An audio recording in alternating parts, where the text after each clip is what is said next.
So it's so important for us as early childhood educators to find a way to make the early years learning framework personal and meaningful. We don't want to resort to just ticking and flicking. This is one of our students, Louise, and how she came up with a really beautiful model for understanding the framework. So for her, outcome one, children have a strong sense of identity, is a rainbow. We come in all shapes and sizes and colours, really straightforward.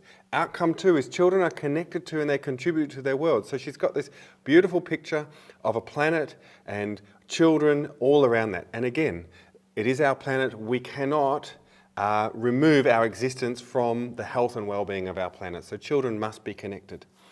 And when we look to outcome three, children have a strong sense of well-being. For her, this was an image of the moon and the stars. And again, you know, it's got to be personal. Sitting outside, watching the moon and the stars and feeling that oneness, that sense of being part of something bigger, being part of this universe, is a great way to invoke these images of well-being. And then outcome four, children are confident and involved learners. Now, isn't this beautiful? We've got a cloud, we've got raindrops, and you can imagine all of the water in the ocean, how it's a cycle. It builds up in clouds, it moves up into the high mountains, then it rains, and then it comes back down. So again, thinking about all of the different stages in development and all the necessary environments that need to happen for children to be confident and involved, just like a rain cloud.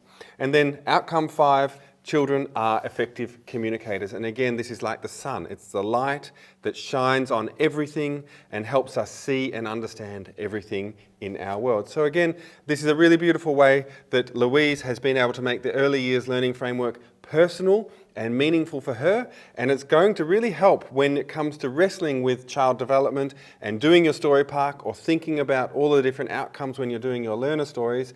How can you make that really work for you?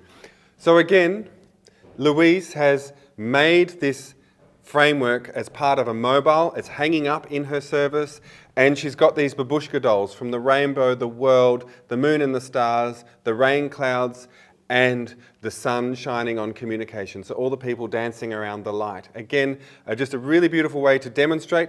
And what she's told me is that the children in her care are even asking questions, and it's become a really big conversation around, well, what does it mean to be providing holistic education for children?